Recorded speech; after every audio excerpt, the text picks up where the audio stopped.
السلام علیکم د ډیو ملګرو هلو ویو ای پروګرام کې درته ز سمینا احسن هرکلی ویما پرون د اتوار پورس د 300 نه زیاتو وکیلانو او د سیول سوسایټي فعالینو د پاکستان په سپریم کورټ غږ کړی دی چې په عدالتي معاملاتو کې د ملک د استخباراتي ادارو لخوا د مداخلت کولو د تورونو د آئین د شیخ یوسل سلور اتیایم درې د لاندې نوټیس واخلي. دغه وکیلانو دا هم ویلي دي چې دغه تورون د پلټنو د پاره چې د څومره واک اختیار او خودمختاري ضرورت ده د حکومت په مشرۍ کې جوړ کمیشن به دا ونه لري.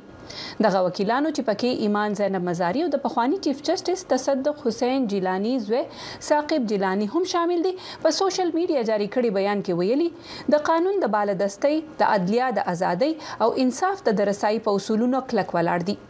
د دې خبر پس منظر صداسي ده چې 13 هفته د 9 پورس د اسلام آباد های کورټ شپږو ججانو سپریم جوډیشل کونسل ته په یو خط کې په عدالتي معاملاتو کې د ملک د خفیه ادارو لخوا د مداخلت په سر لیکل کړي وو. د تیر زیارت پورس د ملک وزیر اعظم شهباز شریف د ملک د موجوده چیف جسټس قاضي فایز عیسی سره په ملاقات کې د فیصله وکړه چې د دې معاملې د پلټنو د پاره به یو حکومتي انکوایري کمیشن جوړول کیږي او د دې کمیشن مشري به پخوانی چیف جسټس تصدق حسین جیلانی کوي. تازه خبر ده چې پخوانی چیف جسټس جیلانی خپل ځان ته د یو کسیزه انکوایري کمیشن نه جدا کړی دی.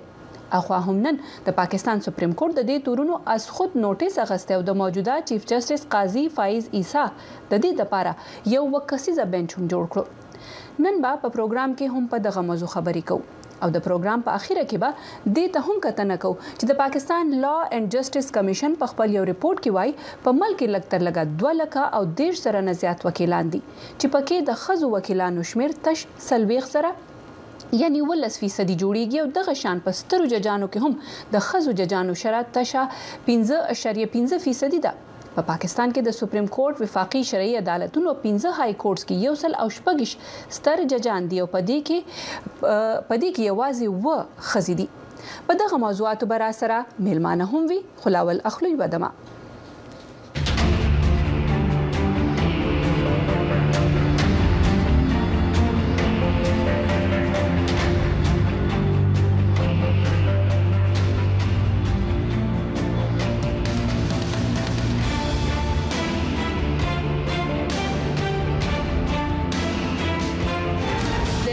سره اوسئ.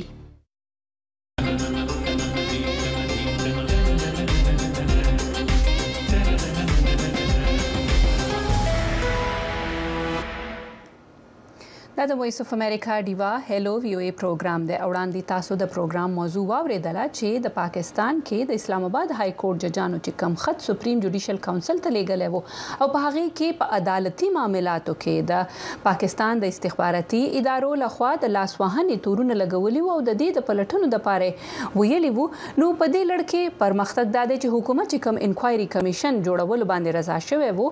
او د هغه مشري د پخوانی چیف جسټس تصدق حسین جیلانی ته ورکړی و. نو نن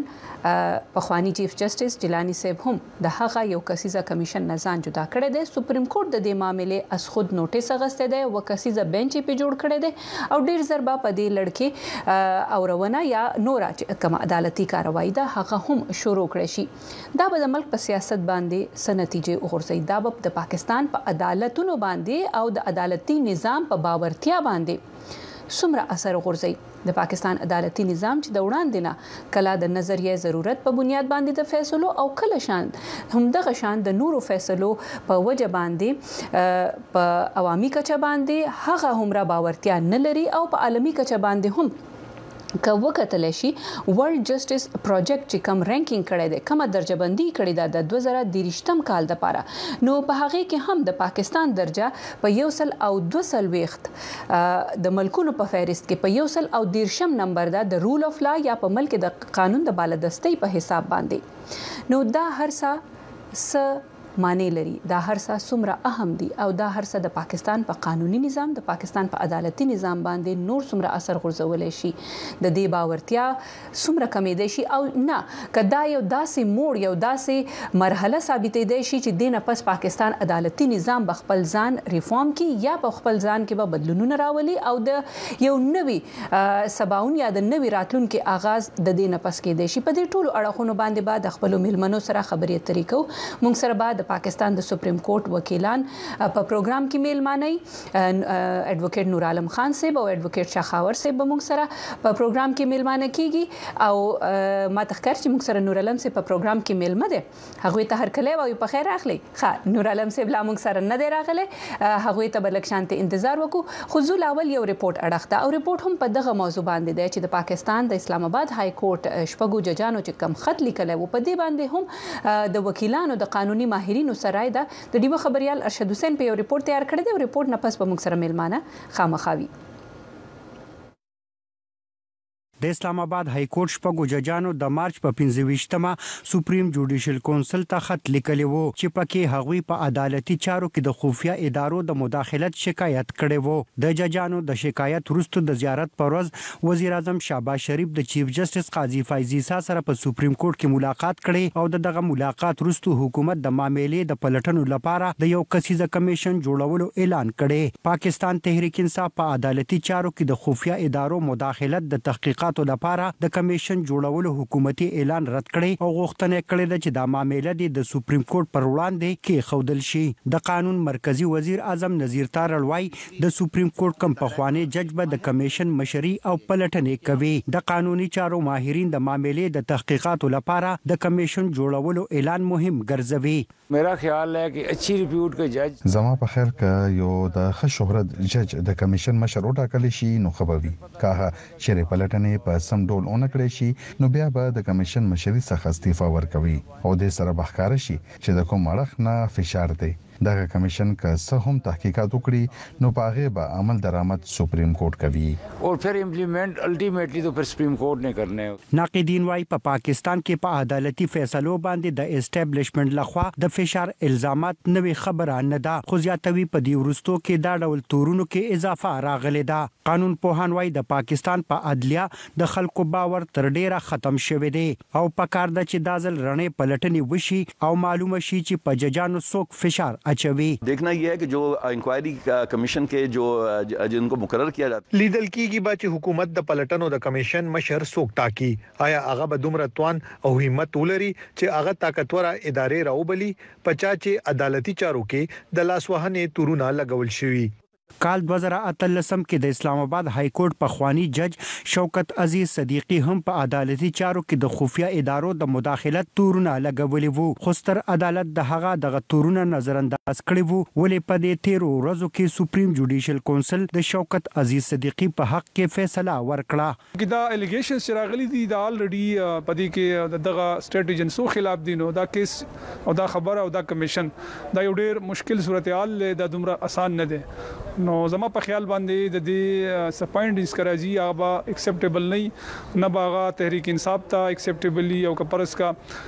د سیس ریپورت غوراولي چې هغه د ګورنمنت خلاف نه بیا ګورنمنت هم پاغه باندې سوالونه چوتای د پاکستان سپریم کورټ د زیارت په ماخام د فل کورټ غونډې ورستو جاری کړي خبر پاڼه کې ویلي چې چیف جسټس د وزیر اعظم شهباز شریف سره کړي ملاقات کې پډاګه کړي چې د ججانو په چارو او عدالتي کار کې د انتظامی مداخلت به نزغمل کیږي او په هیڅ صورت کې د عدلیه په ازادۍ سمجھوتا نشي کېدی پاکستان بار کونسل هم د اسلام آباد های کورټ د ججانو د خط پلټنو د پاره د سپریم کورټ په درې ججانو مشتمل د بنچ جوړولو غوښتنه کړې ده ارشد حسین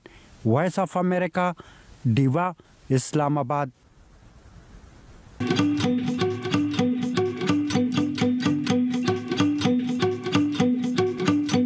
ویو ډیوا په سټلایټ ټي وي هر ورځ سلویریش ساته په ډیشنټینا تاسو په یوټل سټلایټ په ټي وي تازه تولا او به طرفه خبرونه بحثونه او سیړنی کتلې او اوریدلې شي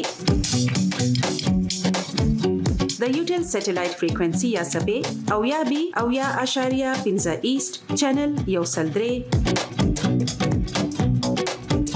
هر ورځ سلویریش ساته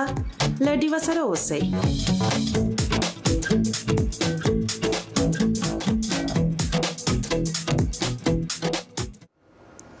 هلو ویو پروګرام کې تاسو ټول ته یو ځل بیا هر کله وایو او موږ سره په پروګرام کې ملمه کیږي لاول اسماعیل خان صاحب هغه ته هر کله وایو خبريال او سړنکار دی په خیر اخلي اسماعیل خان صاحب السلام علیکم وعلیکم السلام. ډیره مننه اسماعیل صاحب د وخت راکولو. تاسو به هم په تازه پرمختګ او حالاتو باندې نظر ساتلی چې کم نن د حکومت لخوا انکوایري کمیشن جوړ کړی شو. تصدیق حسین جیلانی صاحب ته دغه مشري ورکړی شو، خو هغه نن پر شا شو دغه یو کسیزه کمیشن د مشري کولو نو سپریم کورټ از خود نوټیس واغستلو. اسماعیل صاحب دا هر څه د حالاتو ته چې ګوري په دې تیری یو هفته نه چې سره روان دي، تاسو ته دا څنګه ښکاری؟ دا کم اړخ ته دغه خبره روانه ده د عدالتونو د باورتیا په حساب باندې؟ دا چې اوس پورې هو عدالت ستر محکمه چې د عدالتي سپریم کورټ هغه خپل ځان په څه طریقه باندې د خلاصولو کوشش وکړو او وفاقي حکومت ته د دې اجازه ورکړه چې هغه د خپل کمیسون جوړ کړي. یو تنیز کمیسون چې تاسو تیر کړه تصدیق حسین جیلانی صاحب باندې د سپریم کورټ چیف جسټس وو او هغه نن یو خط لیکو پاره کې هغه د ویل چې د شپږو ججانو چې کمزور لګول دي په استخباراتو باندې دا مناسب نه ده، ځکه چې د دې لپاره مناسب نه ده چې د پدې باندې پدې کمیشن کې کینی، ځکه د شپږو وړو ججانو وختونه د سپریم کورټ نه کړی دا چې هغه دې پدې د پټونو کې او د سپریم جوډیشل کونسل یو بل اداره ده دا غي تر لاندې د دې حقیقت هغه کې د پرشاشول بیا ورپسې بیا اوس سپریم کورټ پاکستان جسټس فیصله سره هغه په خپل باندې د اساسو نوټس واغستو د وو کسانو یو بنچ کې ناستو کینی به سبانه بل ورځ د چهارشنبه په ورځ او د دې په دې باندې به بحث کوي. نو دا یو ډیر غټ ټیسټ دی، یو غټ امتحان دی د سپریم کورټ لپاره هم او خاص کر چې د تحریک انصاف د اړه هم یو فشار دی. خود بل وخت تقریبا 300 لوی ډېر پخوانی وکیلانو او د بشري حقوقو چې کم کسان دي هغه یو خط لیکلو سپریم کورټ ته چیف جسټس صاحب ته هغه نیم غوښتنه کړې و چې په ځای د دې چې کمیشن ته د شوز پاري دي په خپل باندې د دې تحقیقاتو کې چې آیا دا کوم الزامونه لګول شوی دي دا درستي او بیا کومه محکمه کوم د استخباراتو محکمه چې کومه دا هغه په دې کې ککړ دا یا کوم هغه کسان دي چې په دې کې ککړ دي او کو ثبوت کیږي نه بیا د خلاف پس ګامونه پورته کوي. نو پړمبي ځل ز فکر کوم دې نه مخکې هم تاسو په دغه یاد کې وینو د فیض آباد یو کیس مخې ته راغلو باغی کې یو مذهبي ګوند کسان راغلي او ته پارلیمان بهر ناس تکړه و او دا غینه پس قاضي فیض صاحب او وخت کې جج او سپریم کورټ چیف جسټس نو هغه د فیض آباد د مقدمه یو ډېر غټه فیصله کړې و او ډېری نیوکه کړې په استخباراتو په حکومتي ادارو باندې. نو دغه په وجه باندې بیا هغه ډېر زیات په مشکل کې هم ګیرو. نو یو ځل بیا دا قاضي صاحب قاضي عیسی او د وسره نور چې کوم شپږ ججان دي دغه د لپاره به دا ډېر لوی امتحان چې څنګه د دې امتحان نظام راوباسي. اسماعیل خان صاحب تاسو هم ذکر وکړو چې پرونی ورځ باندې تقریبا 300 نه زیات وکیلانو پاغي کې د سیول سوسایټي د مدني ټولنې فعالین هم شامل وو چې هغه د سپریم کورټ نه غوښتنه وکړه یو ډېر اوږد بیان هغه په سوشل میډیا باندې جاری کړو، پاغي کې ډېر تفصيلات لیکلي دي او دا غوښتنه وکړه چې عدالت د دې په حواله سره په خپل کاروایی وکړي چې څنګه سپریم کورټ د دې خود نوټیس هم نن واغستلو. خو دا یوازې 300 وکیلان دي. پاکستان کې کومه کتل شي چې تقریبا 1 لک او د 150 پورې وکیلان دي په ټولو صوبو کې او پاغي کې 300 وکیلان کا خالی دا غوښتنه کوي. نو دا تقسیم نخکاری چې په خپل چې کوم قانوني ټولنه ده د قانون سره تړلې ټولنه ته خلکو ته د انصاف ورکون کې ټولنه ده په قانون پوهیږي هغه په دې معاملې باندې په خپل هم په یو پیج باندې یا ټول شریک نه دي، یو نظر نه لري. دا خبره سم تاسو ډیره سم خبر وکړه ځکه چې د کمیشن چې کله جوړ شو په دې باندې وکیلان تقسیم وو د وکیلانو چې کومه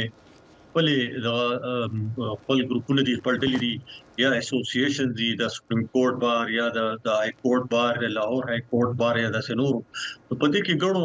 شمیر د وکیلانو د دې ملاتړ کړو د کمیشن او تصدیق حسین جیلانی سے په خپل ډېر یو ستر پیش پاتې شوی دی چیف جسټس د پاکستان دغه په دغه باندې اعتماد کړو او بیا هم دا خبره بار کې د چې وزیر دې چې یو کمیشن یو ریټایرډ جج چې کله ریټایر شي هغه سره دومره واکه اختیار وینا او بیا هغه ته یو خاص فریم ورک کې د دې څنګه چې تاسو په لوستل وی صدق حسین جیلانی دا چې کم کمیشن د کابینه د اړه جوړ شو دا غي خپل ټي او آر زو دا غي خپل شرایط او دا غي شرایط لاندې باغ خپل کار مخه ته بوتو نو شرایط په خپل ځای باندې ډیرو خلکو دا وی چې دا محدود دي نو اوس سپریم کورټ دا خبره ځکه لاړه چې سپریم کورټ سره دا واک د اختیار شته چې هغه په دې باندې ډیر جوړ طریقې سره په دې تحقیق وکړي او خپل فایندینګز یا خپل دغه چې کوم دی هغه دی فیصله کول شي د کمیشن مسله دا چې کمیشن خپل سفارشات حکومت وړاندې کول شي عمل درآمد بیا د حکومت په خاطر چې پاغه عمل درآمد کوي نه کوي او څومره حد پورې عمل درآمد کوي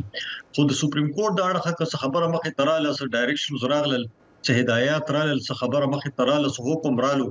نو بیا هغه حکم حکومت باندې بیا لازمي هغه باندې عمل دغه لپاره خامخا لازمي کول پکار وي ودا نو دی وخت حکومت په خپل بم ډیر زیات په مشکل کې وي بل ورسېدا مقدمه را شروع شي د پدې باندې دا کیس د دغه شروع شي پدې باندې اوریدنه شروع شي دا په پته لګي چې د ججانو سو مایند دی ځکه چې د نمک کې هم پدې باندې سوالونه راپورته کېدل چې د ججانو تر اوسه پورې د شپږ ججان چې دی ولې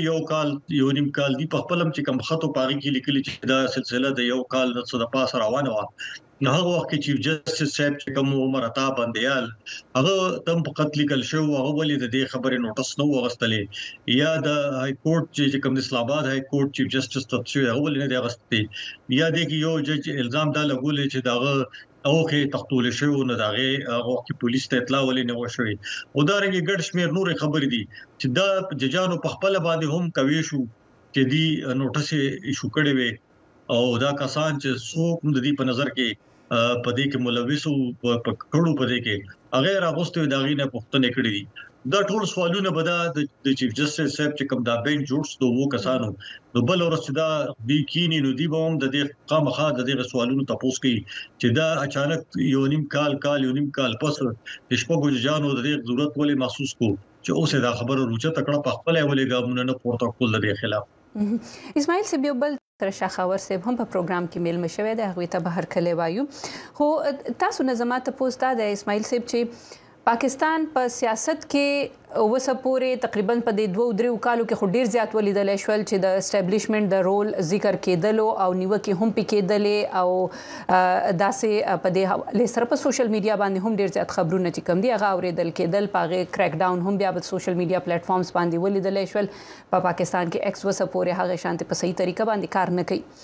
په جوډیشري کې یو داسې یو ځل بیا وکټل شول که هم په عدالتي کاروایانو کې هم په عدالتي معاملاتو کې هم د اسټابلیشمنت د رول ذکر نه دی خو یو دم د شپږو ججانو مخې ته راتلل او دا ویل چې په عدالتي چارو کې د پاکستان استخباراتي ادارې اسټابلیشمنت چې کوم دی هغه مداخلت کوي دا دواړه خبرې په یو وخت کې په داسې وخت کې مخې ته راتلل چې لا یو خبر لا سوړ شوی نه دی چې په سیاست کې اسټابلیشمنت رول پاغي باندې لا خبرې لا سړې شوی نه دي او یو بل معاملې راپورته کېدل دا په دې وخت کې د پاکستان سیاست ته د اسټابلیشمنت کردار ته د پاکستان عدالت ته عدالتي باورتیا ته څومره لوی تاوان تاسو ګورئ څومره زیان رسولی شي تاسو ورته چې زموږ په تاریخ کې څنګه چې تاسو ویلې د نمخ جسټس شوکت عزیز صدیقی صاحب ډېر غټ تقریر کړو په وکیلانو ته په هغه کې هم د قرنګ د دې زیات سنگین الزامونه لګولو په استخباراتو باندې او په دغه په نتیجه کې دغه خلاف عمدغه عدلیه دغه خلاف په ځای د دې چې دغه اوریدلې وي دغه خلاف فیصله وکړو هغه دغه لری کړو او یو قسم له دغه چې کمرات هغه د جج په حیث باندې ملاویدل هغه مرتقب کړو جسټس صدیقی صاحب بالکل دا ودې برطرف کړو دا هغه نه پس اوس په تیر شو سورزو کې بیا چیف جسټس صاحب دی کې راستل وغه چې کوم دغه وغه فیصله الله دم کړه مسترد کړه ختم کړه او د خپل په کې بحال کو ریټایرډ په حیثیت کې وزت خپل مراحت واپس تکړلو نو اوس خبردار چې د مکه هم شوې دي تاسو کوم دغه ګوره د کلنه دغه په د نمکه چې کوم د وکالت تحریک جسټس چودري هغه وخت کې هم د الزامونو چې فوج زور زیاتې کړو او د افتخار چودري صاحب خلاف پروګرام جوړ کړو د وکیلانو یو تحریک شروع شو یا چې ورپسې د سپر جنرال د ټول باندې د الزامونه لګیدل چې د فوج د اثر غلاند دي د عمر عطا بنديال صاحب د غینه مخکې چې کم ججانو چیف جسټس وو داغي ساکب نثار اور پسې جسټس چیف جسټس صاحب وداغه د ټول باندې وختن د الزامونو لګیدل چې د اسټابلیشمنت وینا باندې مقدمو فیصله کوي د راهدا پورې و چې بنچونه په دوه کې تقسیم شو تر اخره وخت پورې په دوه کې تقسیم نو دا یو لوی د تاریخ په خپل ځای باندې اوس یو دا مقدمه مخې تراله دي دا ډېر ته خلک ډېر په غور باندې ګوري چې د نس خبرې طریقې او څه شواهد مخې ترازي او بیا دا غي نه پس سپریم کورټ څه فیصله کوي.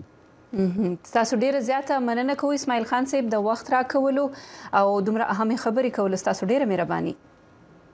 ډیره مننه. السلام علیکم. وعلیکم السلام. او ګرانو کتونکو هلو ویو پروګرام لا جاری دی. موږ سره په پروګرام کې دا وخت ملمه کیږي د پاکستان د سپریم کورټ وکیل ایڈوکیټ شاخاور صاحب هغه ته پروګرام کې هر کله وایو. په خیر راغلی شاخاور صاحب. جی السلام علیکم. وعلیکم السلام. ډیره مهرباني د وخت را کولو د روزې میاشتوم دا او موږ ډیر زیات شکریا ادا کوو د خپل ټولو مېلمنو چې په دې وخت کې چې د روزې ماتي وخت راشي موږ لا وخت راکې موږ سره په پروګرام کې خبرې اترې وکړي. شاخاور صاحب تاسو رائے د قانون په حیثیت باندې په دغه موضوع باندې ډیره اهمه ده. دا اوس چې کم پرمختګ د اسلام آباد های کورټ د ججانو د خط نه پس نن مخې ته راغلی دی چې پاکستان سپریم کورټ اخرکار د دې اسخط نوټیس واغستلو هغه حکومتي کمیشن چې جوړ وو جیلانی صاحب د هغه نه پر شاته شو هغه ځان جدا کړو دینه وسبا سپریم کورټ کې په دې حواله سره مخکې کاروایی کیږي. خو زه تاسو نه دا تاسو کول غواړم چې د پاکستان په دې عدالتي نظام باندې یو ځل بیا یو داسې موړ مخې ته راغلی دی یو داسې وخت مخې ته راغلی دی چې یا خدا هغه چې کم نظریه ضرورت او د وخت په حساب باندې فیصله کول د دباو د لاندې فیصله کول هغه نه ځان لری کولای شي هغه داغونه انځلای شي او کنه دا به هم هغه رویه خپل کی تاسو د وخت د موقع ته تاسو په کم نظر ګورئ. جی تاسو بالکل ټیک رانا واچولا چې دا یو ډیر عجیب شانته صورتحال د پاکستان عدلیه په هیستوري کې او د افسوس خبره ده چې زموږ چې کومه هیستوري دی یا تاریخ د عدلیه هغه دوره شاندار نه دی او د باندې همیشه چې کوم دی هغه اعتراضات چې کوم دی هغه راغلي دي پکې او په دا د پر د چې کوم اوس صورتحال چې کوم دی کې د شپږ چې کوم اسلام آباد های کورټ ججز یو خط ولیکلو خو سپریم جوډیشل کونسل ته او ځکه چې د سپریم جوډیشل کونسل مشر چې کوم دی هغه چیف جسټس پاکستان وی او سپریم جوډیشل کونسل چې کوم مقصد دی هغه د سپیریئر جوډیشري چې کوم ججان دی های کورټ او سپریم کورټ هغه د ډیسپلین په معاملات کې هغه تحقیق هم کوي فیصله هم کوي او هغه لری کولو د لپاره سفارشات هم ورکول شي صدر پاکستان ته. یو خدای دې چې دا خط چې کوم دی سپریم جوډیشل کونسل د دې باندې هیڅ قانوني حیثیت نه لري چې هغه د های کورټ ججانو ته د مشوره ورکي هغه ته ګایډنس ورکي چې کومه په دې خط کې غوښتل شوی دی. خیر هغه نه پس تاسو کتلی چې دا 25 تاریخ باندې دا 25 مارچ باندې دا خط چې کوم د لیکل شوی دی چیف جسټس ته لګل دی او نه صرف چیف جسټس دا ته چې کوم ټول ججز دی په سپریم کورټ کې هغه ته هم کاپیان د لګل دي او هغه باندې بیا 26 تاریخ باندې دا یو هغه ته څرګند شو دا بالکل پبلک د لپاره دا یو لیټر هغه نه پس یو ډیر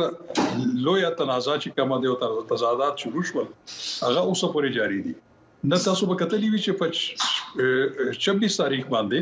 سپریم کورټ اف پاکستان چیف جسټس چې کوم دی هغه یو د اټول جرګارو وخت دا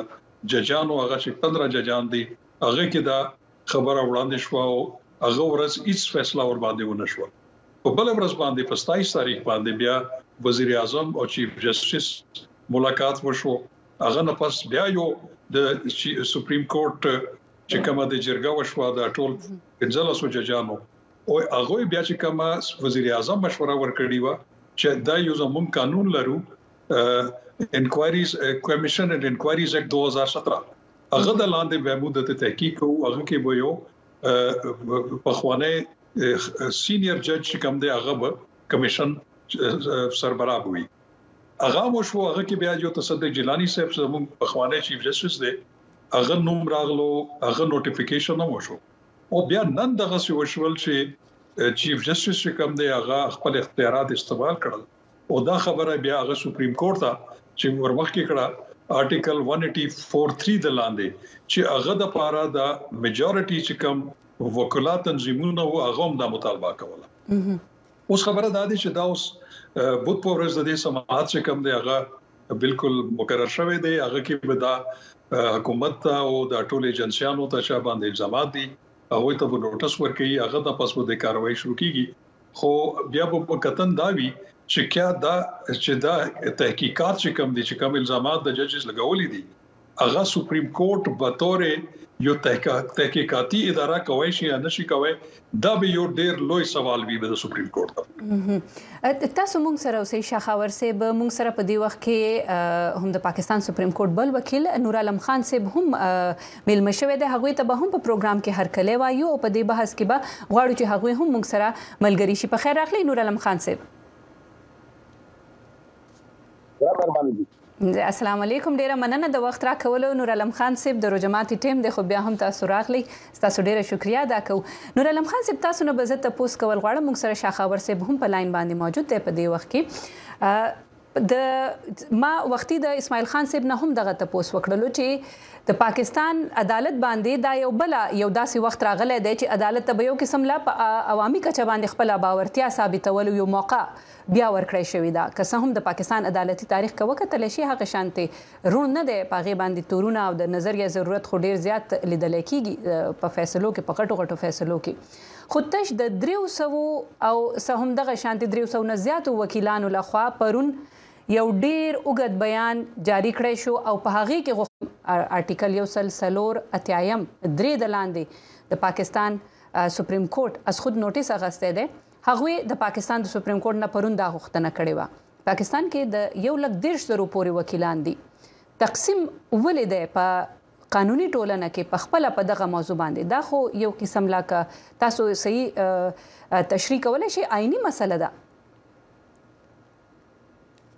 هغه چې زموږه په ملک کې سپریم کورټ یو غټه اداره ده او په ججانو باندې چې کوم حد پورې د انصاف پر رحمي باره کې چې کله دباو راځي یا څوک چې حکومتي اداره یا ریاستي اداره په دې کې مداخلت کوي نو دا په د آئین چې لاندې چې هغه کوم حل پاکستان د هغه خلاف ورزي ده. نو اوس چې دې په دې کې چې دا قتل پکار دي چې په صد وجنه چې دې دا مداخلت شوه دې په کومو کې ترو کې دا مداخلت شوه دې او اوس چې کوم دا هغه شوه دې تاسو وګورئ مولوی تمیز الدین کیس چې کله د فیډرل کورټ نه هغه پریشنو فیصله شوی و هغه وخت نه چې دا خبره را روانه دي چې په مختلفو موقعو کې چرتا آی جی آی وا په هغه چې کوم فند تقسیم شوی یا فارن فندینګ کیس ته په هغه کې چې د ایجنسو انوالومنت ورکړی شو نو دا د دې ججانو یو ښه اقدام دی چې چرتا دی باندې پریشر د انصاف فراهمه کې چې د پریشر اچولې شوی نو د دې مزمت پکار دي. وکیلان چې دی په دوه هیڅ نه دي، وکیلان چې دی صرف او صرف یو شی کوي هغه وایي چې د سپر د آئین پرمیت دی په آئین کې د هر ادارې چې د حدود چې د تعین شوی دی چې دا کوم ادارې ما کوم ځای په پورې حل وی کنه دا شی چې دی دا زموږه آئینی ادارې چې کوم دي ریاستي ادارې حکومتي ادارې دا د آئین مطابق چې دی خپل حدود چې تقسیم کړی دي. نو په داسې حالات کې اوس په قسمه غوي یو چې دی موږ چې څومره ججانه کې طریقې دا هغه ریپورت چې دی انټيليجنس څنګه ایجنسونه کې طریقې بیا چې دی زموږ چې دی چې څومره تاسو ګور پاناما کې ته په هغه کې انټيليجنس ادارې نه چې دی هغه نه معاونت وکړو دا شی چې ګوري چې جسټس کې دی هغه چې کله هم چې دی یو جج خلاف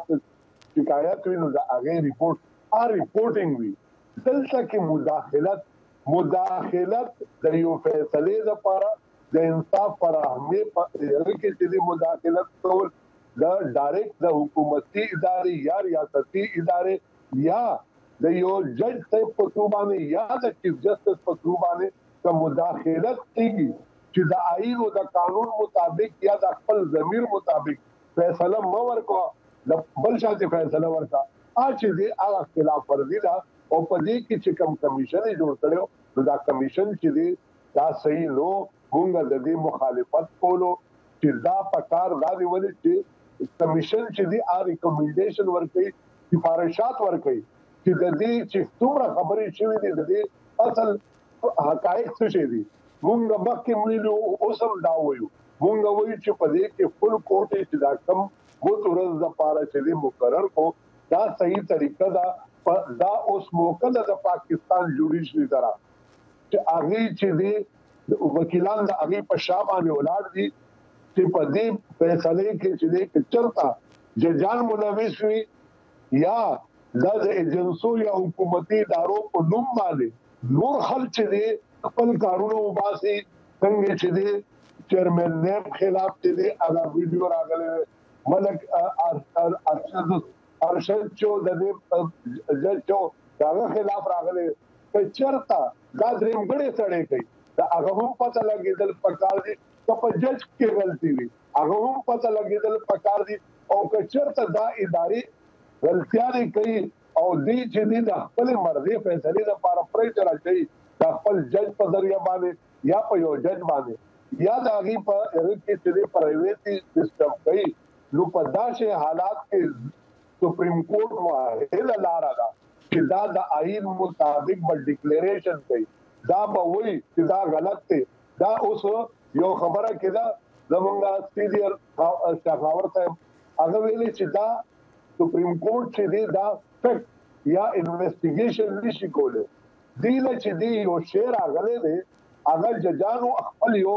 هغه ورکړي دي چې مخکې موږ دا خبره کړې وه دا هغه وخت چې دی چیف جسټس په دې باندې غور ونکړو اوس موجوده چې دی دوباره هغې دا وکړه نو که چېرته غواړي چې په پاکستان کې عدلیه چې دی آزاده شي او د آئین او د قانون مطابق کار کوي نو هغې دپاره دا بهترینه موقع ده چې سپریم کورټ چې دی صرف دانا مخکې ډېر کیسونه شوي دي که تاسو د آی ډي آی یا د موجوده یو پارټي ده چې هغې ته فنډینګ شوی په هغې صرف ډیکلیریشن ده په هغې باندې بیا عمل درآمد کول پکار دي چې ټولې ادارې په خپل آئیني حدودو کې چې کار کوي د یو بل په کار کې مداخلت نه کوي اوس په دې کې دا مکس کول نه دي پکار چې یو ریپورټینګ وي ریپورټینګ چیف جسټس ایوری ټایم هر چا غوښتلی شي لیکن په دې هغه باندې مطلب دا نه دی چې هغه ادارې د ریپورټینګ په نوم باندې چې دی یو سړی چې دی هغه چې دی پریشرایز کړي او هغه فیصله دی په وخت کې شي چې هغه د آئین او قانون یا د هغه ضمیر خلاف ده صحیح نور علم خان صاحب تاسو لبا درزو بیا تاسو موږ سره پاتې شئ لږ زه به شاخاور صاحب ته ځم او هغوی نه به یو تپوس کوم په دې وخت کې شاخاور صاحب فیض آباد دھرنے نه پس قاضي فایز عیسی صاحب لخوا یو فیصله راغله هم د استخبارات وکیو شوی بیا ک جسټس صدیقی معاملې ته وکتل شي په 2013 کې هغوی بیا ذکر کیږي چې خپل تقریر کې په استخباراتي ادارو باندې دغه تورونه لګولي چې دوی په عدالتي معاملاتو کې لاس وهنه کوي په آزاد توګه باندې کارتا نه پریدي اعلی ججان یو ځل بیا دغه معامله راغلی ده که په هغه وخت کې څه ونه شو هغه وخت کې دغه خبرې بس وشوې راپورته شوې خلکو په خبرې وکړې او بیا لکه د تورې تیارو لاندې بیا پټې شوې چا بیا ذکر ونه کړو نو دې ځل بیا څه فرق کېدی شي دې ځل خو هم دا هم هغه شانتي خبرې ښکاري که د جسټس صدیقي خبره په هغه وخت کې وانه اورېدلی شوه نو اوس د دې شپږو ججانو د خبرو څومره اهمیت جوړیږي جی تاسو وایم چې د جسټس صدیقي چې کوم اوس فیصله شوی دی چې هغه سپریم جوډیشل کونسل فیصله په خلاف سپریم کورټ کې آئینی درخواست چې هغه چولې و چې ماته یو د دفاع موقع نو ورکړل شوی او دا چې کومه فیصله دی هغه غلط ثابت کړي هغه کې هم تاسو کتلی وی چې هغه سپریم کورټ هغه پټیشن جسټس صدیقي په یو باندې خو منلې ده چې دیتا سپریم جوډیشل کونسل چې کله د مقررینه او مسلو هغه ټایم دیتا د دفاع موقع نو ورکړي او هغه پر اړه کې هغه ویل چې دا ټول پروسیډینګز چې کوم هغه سماعت او هغه غیر آئینی او غیر قانوني او د یو خارجي کوم بنیادی حقوق دی هغه سره تصادم لرلو نه هغه فیصله منسوخه کړه. خود چې کوم هغه الزامات لګولي وو د یو ادارې یو ډېر مشر افسر باندې یو نور کسانو باندې هغه باندې سپریم کورټ بالکل هیڅ فایندینګ نه دی ورکړي او هغه خبره بالکل باغه شي خالی پر خالی دی. او چې کوم موږ د پاست کې هم وګورو اوس پورې چې څومره سيزونه راغلي دي تاسو ته به یاد وي چې یو ذوالفقار علی بوټو صاحب چې کوم دی هغه ټرایل چلے دو په 1977 نه 79 پورې هغه نه پس چې هغه سزا موت هم وشو نه هغه کې چې کوم یو جج صاحب وو هغه بیا چیف جسټس پاکستان هم ریټایر شوی دی هغه په یو انټرویو کې دا خبره منلې و چې زموږ چې کوم د فیصله بوټو صاحب چې فاঁسی والا یا سزا موت والا کړی و هغه مو باندې دباو وو د دباو هغه ټایم شاو هغه ټایم یو مارشل لا او د ضیاء الحق هغه خو بالکل هغه خبره ومنله خو هغه باندې بیا هیڅ تحقیق ونه شو دا چې کوم د ټریبیوټ ورکوم د دې پریزیدنت چیف جسټس تا چې هغه چې کوم قاضي فایزي صاحب راغلو او نن تقریبا 12 کالو مخکې یو پریزیډنشل ریفرنس باندې بده باندې چې کوم د هغه سپریم کورټ کې پروت و هغه باندې فیصله نه کیدا چې هغه بوټو صاحب ته چې کومه سزا ورکړی شوی و هغه کې اټوله آئینی او قانوني چې کومه تقاضې وي هغه پوره شوی نه وي نه هغه باندې هغه بیا فیصله وکړه او دا اول نه وخت دی چې هغه فیصله چې کوم بوټو صاحب ته فاصله ورکړی شوی و هغه باندې هم هغه دا وې چې د کې د قانوني تقاضې او چې کوم دفاع موقع و هغه ته نو ورکړی شوی او هغه چې کوم ټول ټرایل و د سپریم کورټ پورې هغه منسوخ کړو خو اخلاقی تور باندې خو چلو یو خبره وشوه او دا تاسو خبره ټیک دی او نور عالم صاحب هم ټیک خبره کوله چې د چې کوم انوالومنت دی د ایجنسیانو یا حکومت یا انتظامیه د فیصلو باندې د سپیریئر کورټ یا لوور کورټس هغه اوس پورې د سده باندې څه ججمنټ نه راغله او اوس پورې څو په دې کې ګرام کړي نه دي نه دا یو ډېر لوی کوېسچن دی زموږ جوډیشل سیستم باندې او نور علم خان صاحب تاسو به سوای عدالت به د زلا چې کله په دې باندې اورونه شروع کیږي آیا دغه ادارې چې په چا باندې تورونه لګول کیږي هغه به عدالت ته راوستل شي هغه به عدالت ته حاضر کړي شي او کنه دا د چې زموږ په ملک کې چې کله دا تعین وشي چې د دې ادارو اختیارات کم دي هغه وخت بچی دا کسان چې راځي چې او څنګه هم په دې آئین کې تحفظ ورکړي شوی دی آرمي ته او د آرمي تر تړلې ریاستي ادارو ته او زما چې کوم سوال لې کوم خبره ده چې په دې هغه کې بچی د اغي طرف نه هم چې دې خپل مرادي جواب بل جمع کوي او خپل هغه به کوي زما هغه دا دي چې اخینا چې د ریاستي ادارې یا حکومتي ادارې په روم باندې بل څه فائدہ لري ولې چې زمونږ چې دې دلته کې چې څومره لیډران دي پولیټیکل لیډر اغي چې کله د اغي خلاف کوئی خبره نو اغي وی چې په دې کې ملوث دي هغه ایجنسیان دي په هر خبره باندې موږ دا خبره کوو زمونږ په کولو کې چې کله په یو خبره باندې د چارتر نقلا دیږي نو وی دا پیریانو وکړه او چې په پاکستان کې چې په یو خبره باندې تر نقلا دیږي وی دا چې ایجنسیان وکړه نو موږ وی چې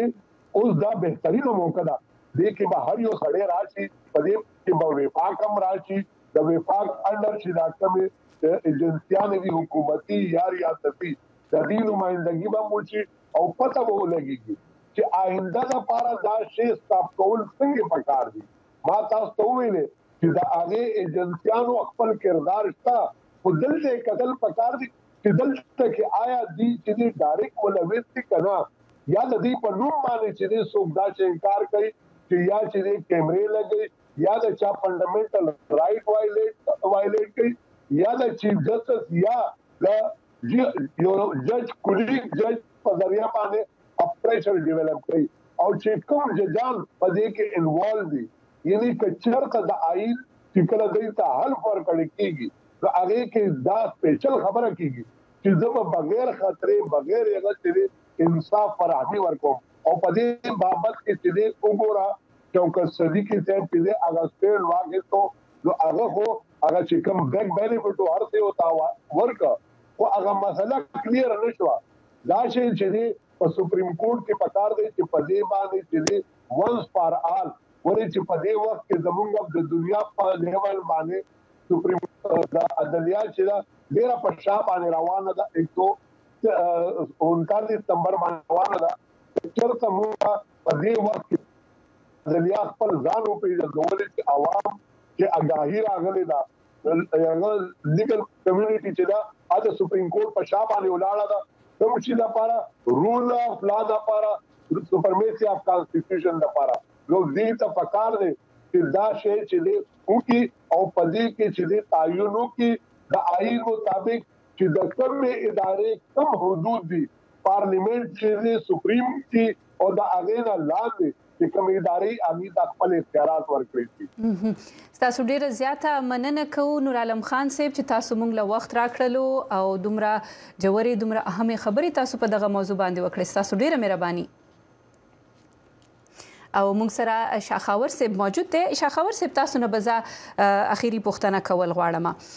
په دې حواله سره د ادارو په حق لا خو چې کوم استخباراتي ادارې دي اخو چې کله دغه مقدمه چلیږي او د پرمختګ پکې کېږي څه خبرونه مخې ته راځي هغه نه خو پته لګي خو که عدالت ته د پاکستان عدالتي نظام ته وکتل شي نو د استخباراتي ادارو د لاسوهنې خو دا خبره په خپل هم کوي چې څنګه د موجوده غنه ظاهره ده خو بل طرف ته پاکستان په عدالتي نظام باندې سیاسي اثر هم ښکاری. سیاست د لپاره هم دغه عدالت لکه د عالی په دوګه استعمال شوی دی. کوز د چا حکومت د داغي مقدمه ختمي شي او چې څوک په اپوزیشن کې نازه داغي پر ضد مقدمه شروع شي عدالتي نظام به دین ځان څنګه خلاصي؟ جی بالکل دا زموږ په عدالتي هیستوري کې دا بالکل خبره بالکل راځي چې دا عدالتونه چې کم دي یو حکومت یا هغه اسټابلیشمنت چې هغه خبره مانی او هغه د سورتوي هغه سوچ په مطابق فیصله کوي دا خبره خو بالکل شته دي. په یو بل خبره هم یو زیم چې هغه ډېر اهمیت لري چې زموږ شکم عوام دی او چې کوم ادارې دي هغه کې هم یو ډېر لوی سیاسي تقسیم چې کم دی هغه پیدا شوی دی. اوس تاسو بدا کتلی وی چې زموږ ججز چې کوم دی هغه فیصله چې څنګه کوي او هغه په سماعت په دوران چې څنګه خبرې کوي او ابزرویشنز کوي هغه چې یو سیاسي سوچ هغه څه سوچ لري هغه هم خبره څرګنده کیږي. نه دا هم ډیر یو ما خیال دی چې یو زموږ په عدالتي نظام کې او د ججانو یو ډیر لوی شارټ کمینګ دی او تاسو به دام کتلی وی چې زموږ چې کوم وکیلانو چې کوم تنظیمونه دي هغه کې هم یو ډیر لوی سیاسي تقسیم دی. هغه هم یو په حق کې خبره کوي بل خپل د خواخې چې کومه پارټي دی هغه په حق کې فیصله کوي. خو دې کې دا دی چې بالکل دا مداخلت چې کوم دی د حکومتونو د ایجنسیانو د اسټابلیشمنت چې کوم دی هغه بالکل پاتې شوی دی او د لپاره بالکل یو فیصله هم د سپریم کورټ پکار دی او د باندې قانون سازي هم پکار دی. خو په دې کې ډېر لوی مسله دا دی چې یو کم سیاسي فریق دی هغه چې اسټابلیشمنت هغه سپورټ کوي هغه پښتونای کوي نه هغه د خبرو ډیر تعریف کوي او هغه باندې هیڅ اعتراض نه کوي چې هغه ولې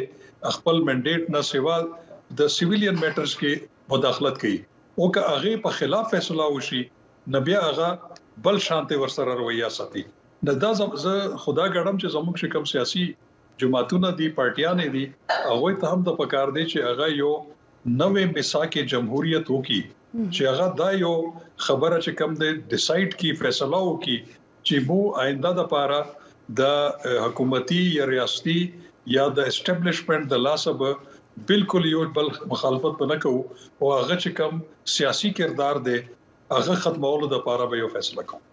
تاسو هم ډیره زیاته مننه کوو شاخاور صاحب چې تاسو موږ له دومره وخت راکړلو په دومره اهمه موضوع باندې تاسو ډیره اهمه خبرې وکړې. تاسو ډیره زیاته مننه کوو. مهرباني. او ګرانو کتونکو هلو وی او ای پروګرام لا جاری دی لنډه غونټه د ما باخلو د مینه پس چې واپس راشو نو بیا به موږ سره ایډوکیټ نتاشا سومن چې د پیښور های کورټ وکیل ده او هغه به موږ سره میلمنه وي او هغه سره به خبرې طریقو د نن د ورځې چې کم دویمه موضوع ده د پاکستان په قانوني نظام کې په دې قانوني چې کما زې جوړ شوی دی په دې کې د خزو د ججانو په حیثیت د وکیلانو په حیثیت څومره زیاده شمیرې خډيري کمی خود لیکيږي خو په دغه موضوع به هغه سره خبرې کوو اخلو یو لنډه غونټه دما او بیا واپس راځو د بدلون په وخت کې کله چې نړۍ د غیر یقیني سره مخامخ کاری او کله چې موږ ساورو هغه شان نخکاری چې څنګه وینو موږ د اړتیا ولټون کوو موږ ته چې کله نیمګړی قصه ویل کیږي موږ په باور بیلو د کڑکېچ په شیبو کې زمون خوبونه امیدونه او د غوړه سباوند لپاره زمون ارزوګانې آزادې میډیا ته اړتیا لري په وایس اف امریکا کې ممتاز ته داسې خبرونه راوړو چې د قتل لپاره خلک د خطر سره مخامخ کوي مونږ نړۍ سره یو ځای کوو او اړتیا سره پیوست کوو په وایس اف امریکا کې مونږ تاسو ته پوره عکس درخایو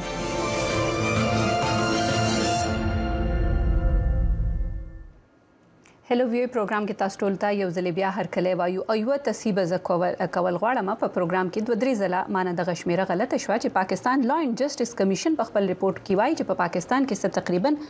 2,000 سره پوری وکیلان دي ما په پروګرام کې غلط اشمیره خودلې و یو لک پوری می یاد کړیو او دا 2,000 سره پوری ټول وکیلان دي او په دې کې بیا دا کمیشن وایي چې تش سلويخ زره پکې خزيدي چې 10% جوړيږي د ججانو په هغه کې کوکتل شي په حساب باندې نو په هغه کې هم د جسټس او لا اینڈ جسټس کمیشن وای چې سپریم کورټ شو یا وفاقي شرعي عدالتونه شو په هغه کې ستر ججان چې کم دي یو سل شپږشتي او تش و پکې خزيدي دا ولې په دې موضوع باندې خبرې طریقو ایډوکیټ نتاشا سومن سره موږ سره میلمنه ده په خیر راغلی نتاشا thank you so much تاسو ماته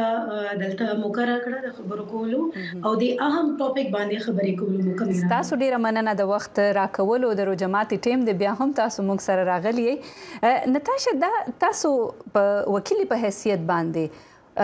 سګوري ماحول دومره د سینه د جوړ چې خزي وکالت ته د قانون شوبې ته او بیا د جج په حیثیت باندې هغوی خپل ځان مخ په وړاندې بوزي مور او پلار ور سره مرسته نه کوي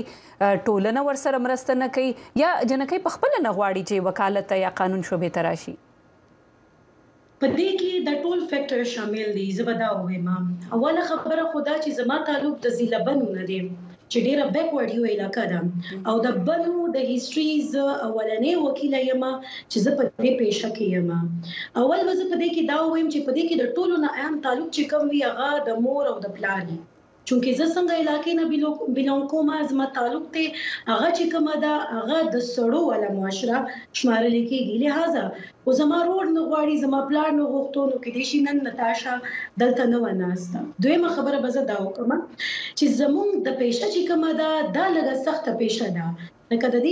دې وجې به زه دا وایم چې په دې کې فزیکل سټرس هم جسمانی تور باندې انسان لږ تناو محسوسي ذهني تور باندې لږ تناو محسوسي ولې چې یو مسلانی مختلف مسایل وي بیا په دې کې ټول نه غټ لاس به زه دا وایم چې زمون خپل چې کوم لیګل فرټرنټی دا هغه په دې کې لږ زیات لاس شته هغه وجې دا ده چې یو جونیئر چې زه هم د سټیج نه تیر شوی یم نو زه په هغه بنیاد باندې خبره کوم یو جونیئر چې اپرنټسشپ ټایم پورا کوي نو هغه خو په ذهن کې دای هغه کور ولا په ذهن کې دای چې بس دی خو اوس وکالت تراله دا بوس پیسې ګټي چې څنګه نورمال هر پیښه کې کېږي چې اوس جاب کوي ډاکټر نو هغه ته پیسې ملويږي خدانته زموږ چې سینیئرز دي نو هغه خپل چې کوم جونیئر وي خصوصي تور باندې جینې هغه میس یوز کوي یا زه خپل د سټیج نه تیر شوم چې ډېر ښه چمبر ولا خلک دي هغه جینې دونه هراسه کی یا خو به غته دا موقع ورکړي چې دا موږ سره ډیماند کوو هغه ډیماند را نه پوره کی او کو ډیماند پوره نه کی نو مختلف بهانه ورلا غواړي چې یا ته سوشل میډیا یوز کې یا ته فلانه کار کې یا ته فلانه کا دغه پرسنل لایف کې لاس وهلو کوشش کوي نو زه په دې کې یو اهم کردار شي کوم دی کنه اول زما په نظر کې چې وی چې د ښه کار شروعات د خپل کور نه کېږي نو زه په دې کې اول کردار د پلار او د رور شمارم ځکه چې پلار او ورور غواړي نو خپل خور لور چې کومه دا هم دې پېښې تر لګلې شي دویم بیا هم د زمونږ چې کومه د ټولنه دا زمونږ وکیلان صاحبان دي ډېر زبا ادب سره دا وې ما ټول نه یادوم پکې خو سب بیا پکې داسي چې هغه بیا غجینې دونه هراس کی چې غجینې بیا چونکی جونیئر وی قانون دونه ورته پته نه نو هغه غي نه پس چې کومه د پکور کې نه چونکی زبا پدې کې یو بل خبرم درته کوم چې زموږ په پاکستان کې د خزو ججانو تعداد هم ډیر کم دی لکه زبا دا وې ما چې نه ونه کې برابر دی او زموږ په معاشره کې خو چې څنګه یو ډاکټر څنګه شمار لیکيږي چې یو خزه چې کله بیماری نو لیډي ډاکټر لبه بوزي یو خزه ډاکټر لبه بوزي داسې زموږ چې کومه مسایل دي زموږ د پارت او مرجډ ایریا چې شوي زموږ کې پیکې شو هغه کې سکلی اوسم داسې دي چې د خزو ډېر مسایل دي قانون شته هغه قانون هغه ته ول خو پته نشته نو ول خو دغه اگاهي زموږ وکیلان چې کوم دي هغه کله هم داسې نه دي کړی چې هغه دا وایي چې موږ چرته یو اگاهي مهم چلو کو چې نن سبا د سوشل میډیا دور دی دا وایي یا یونیورسيټي سکول ټو سکول لاړ شو د خزو دغه حقوق یاد کو ډېر زموږ په د فاټا مرج علاقو کې پی کې د ډېرو خزو شناختی کارت هم نه دی جوړ شوی چې هغه دغه آئینی حق ته بیا موږ راشو دې خبرې ته چې بیا چې هغه خزر راځي یو سړی ته کینی خپل مسله ورل بیانې خپل مسله حل ورنه غواړي نو هغه خزه باغ شان مطمئنه یا هغه شان تسلی سره یو سړی وکیل سره خبره نه وکي چې څنګه یو خزه وکیل سره خبره کولای شي بیا چې مخامخ کوم جج ورته ناس هغه خزه نو د خزه تکلیف یو خزه په دې ځکه اساني سره انډرسټینډ کولای شي چې زه په دې داشمارم چې هغه چې کوم دا هغه په دې باندې خپويږي چې د فلاني خزي په فلاني مسلوي چونکی ز خپل خزي نو د شیز نه ماته مسله ده دې ته بم دا مسله انفورچونټلی زموږ چې کوم نظام دی د کې پی کې جوډیشري حواله سره زدا خبره وکما چې په خوا بچي نن 80s یا 80s نه بیفور خبره بزو کما چې د جوډیشري نظام دسو چې تابع لا وکړه تابع وکالت کو څنګه نه کورټ ججانو لپاره تا نومینیټ شي او تا های کورټ بنچ کې ته ولګي په خوا به چونکی یو خو دلته زدا خبره هم کوم چې د های کورټ اوسم د نظام دی خو یو مسله چې راځي لکه څنګه چې انسان یو ماشوم اول غټيږي سکول ته ځي بیا کالج ته ځي بیا یونیورسيټي ته ځي داسې زموږ د عدالتونو نظام هم دی تا یو کیس چې تیاریږي هغه به ول لاندې تیاریږي لوور کورټ کې او چې په لوور کورټ کې دستا ججان هغه شان نه ناس بذات خود به زدا خبره وکما چې زموږ ججان ډېر فیصله داسې وکي چې هغه تر اوسه پورې هغه فیصله د یارانه کولې هم نشي ډېر ججان لکه داسې چې نه کوي داسې معاملې راشي هغه فیصله دوی نه کوي نو یو مسله چې لاندې ناسې حل شوی نه ده هغه چې بر راځي نو هغه به کوم انجام یو کوم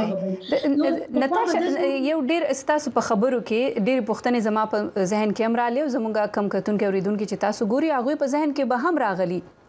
لکه تاسو مثال وکړو ک یو هسپتال ته څوک لاړ شي او خزه لاړ شي نو هغه کوشش دی چې څوک خزه ډاکټر ورته مخې ته راشي او هغه تخپل مسله بیان کړي هغه تسلی هم وي نو آیا تاسو سره هم دغه شانتي کیږي چې یو خزه خپل مسله قانوني مسله راوړي نو دغه کوشش دی چې یو خزه وکیل ورته مخې ته راشي او هغه خپل مسله وي تاسو سره کله سدي شوی چې څوک په تاسو په لټون کې چې نتاشا یا بل څوک مال سو خزه مخې ته راشي نو زبر خپل مسله وي جی بالکل ما ته ډیر میل وکیلان زما مرګري چې کوم دي عموما ما په فونو کې ما ته وی چې جنې یو کیس سه یو فیمیل دا هغه وی چې مونږ فیمیل لویر ته خبره کول غواړو نو لګي د مسله حل کا چونکه زیاتره لکه زیاتره راځي چې خزي چې راځي نو فیملی کیسونه وی دغه خاندانی کیسونه وی د خزو د خاون ولې کوم کیسونه نو زیاتره ماته راشي نو زه بیا پاغي باندې هغه ته سجیشن ورکوم زیاتره ماته د چې کوم دي د دوی د جایداد کې وراثت ولا کیسونه ډیر زیات راغلي دي چې ماته وایي بلکې ما پسې سړی راغلي دي او موږ ماته ویلي دي چې زمون خور دا هغه یا زمون لکه موږ یو زیوسو او زما فلاني روډ چې کوم دی هغه له حصہ نه ورکوي او لګ هغه چې خزه دا ځلکه مطلب هغه بیا خپل ته راغلي چې لګي ته کیسه هغه کانو بهشر بالکل موږ ما سره سوسو پیری د څه شوی دي چې یو خزه چې کومه دا لکه چې راځي نو هغه دې ته ترجیح ورکړي چې سړی وکیل نه خدا چې زه خزه وکیل ته لاړ شم ما د جوډیشل خبره سٹارټ کړې و او دا سجیشن زدلته ورکول په دې غواړم چې زه وایم چې په دې لږ زیات کار وشي زموږ پاکستان کې 2017 کې د نمکې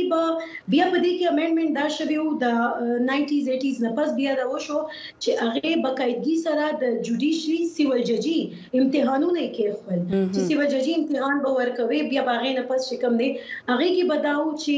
سټوډنټان به د لا کالج نه راووتلو او چونکه هغه سټډي پریکټس به وو جوډیشري ایگزام به کلیر کو سیول جج به ولګیدل اوس یو سیول جج چې وکیل نه دی پاتې شوی نو هغه به د دوه وکیلانو په خبرو هغه شان نه پويږي چې څنګه یو وکیل خپويږي نو د لپاره 2016 کې بیا د امندمنت وشول چې تاسو 2 کاله وکالت ضروری دي 2 کاله وکالت نه پس کوم دي تاسو ججي امتحان ورکول شي سیول ججي امتحان ورکول شي نو په دې کې یو بل مسله دلته رااله چې هغه ما په خپلم فیس کړی را چې وکالت یو داسې پیښه ده او خزي په هغه کې د خزو خپل کوټه هم شته ده خو زه به دا وایم چې یو خزه چې کومه هغه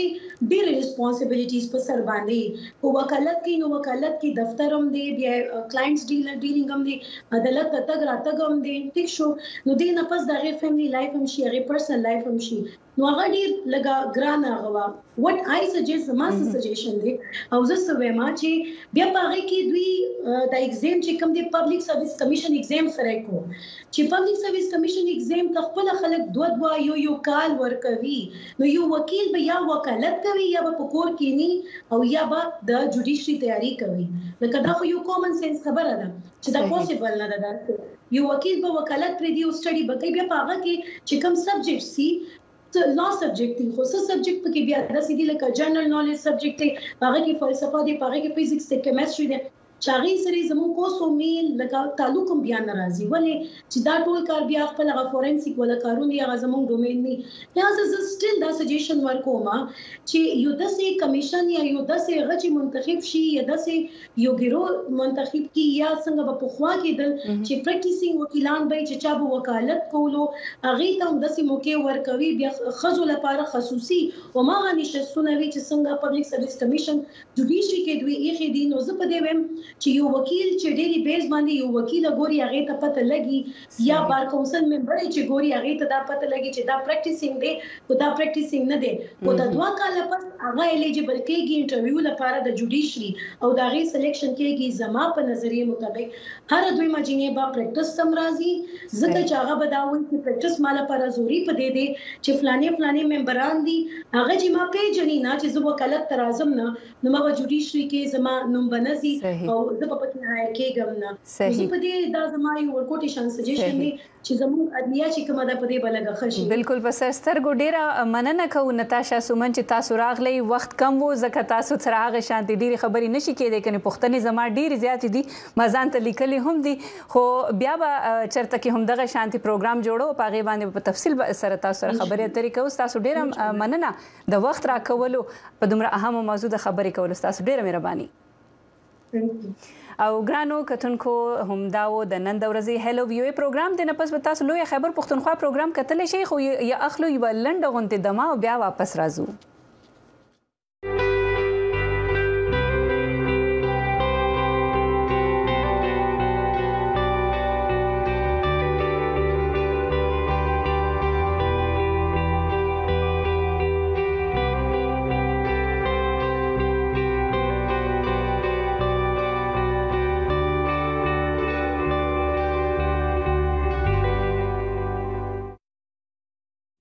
بحث کې چې تاسو کومې خبرې وریدي دا د ملمنو خپل نظر وو دا د وایس اف امریکا یا د امریکا د حکومت نظر نه وو